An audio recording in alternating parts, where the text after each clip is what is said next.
teto fianaratsy no nanaovan'ny antoko MTS tarian'ny voalohany Roland Ratsiraka ny fihavanana torofarany teo herinandro lasa zay ny fihavanana toro izay hetsika lehibe anehoan'ny antoko MTS ny fiarovana ny sotoavina nentim-paharazana na ahafantaran'izao tontolo izao ny malagasy dia ny fihavanana sy ny firaisan-kina eo anatrehan'ny zava-misy eto amin'ny firenena malagasy ankehitriny no nahatsapahana hoy ny antoko MTS fa miasimba ny fihavanana indrindra fa noho ny antony ara-politika mandritra ireny fihavanana toro ireny no hitondran'Andriamanitra Roland Ratsiraka ireo havatra samihafa amerenana ireo soatoavina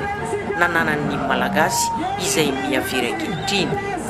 fotoana anehoany ihany koa ny heviny amin'ny ankabeny momba ny raharaham-pirenena hatrany ara dia nanjatra terin'ny voalohany antoko MTS fa nanimba zavatra betsaka teto amin'ny fiainan'ny vahoaka malagasy ny krizy nandritra ny efa-taona ny antombo ny fahantrana sy ny tsy fahandriam-pahalemana maro ireo orinasa voaterina nakatom-baravarana izay nitarika fahaverezana asa efa hanitsy maro ankehitriny etsan-dany zany dia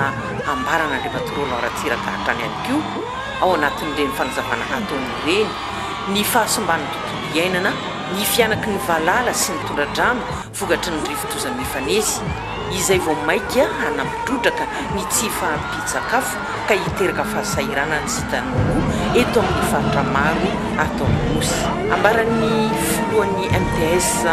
ihany koa mandritra n'ireny fitetezam-paritra ireny fa sehatra maro ankehitriny no ianjadian'ny krizy izany fikorosoana vokatry ny krizy lavareny eto Madagasikara izany no nahatonga ny antoko MTS malagasy tongasaina nanao ny fihavanana toro ka ny tetezan'izy ireo nireny vohim-paritra teto amin'ny nosy nanomboka tany amin'ny taona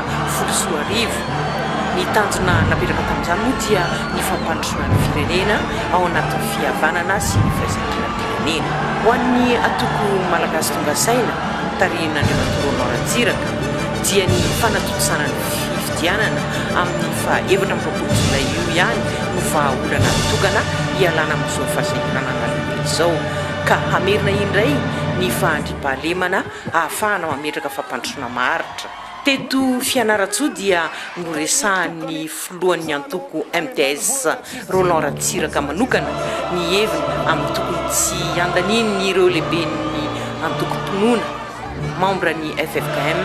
na amin'izanamiza ka hijanonan'izy ireo ray aman-dreny ny firenena atory teto Fianarantsoa no namarana ny fitsidihana ireo reny vohim-paritany nataon'ny antoko MTS kanefa no nifangatahan'ireo distrika maro dia mbola hitoy izany toy ny any Manakara, Ambatondrazaka, Sava sy ny sisa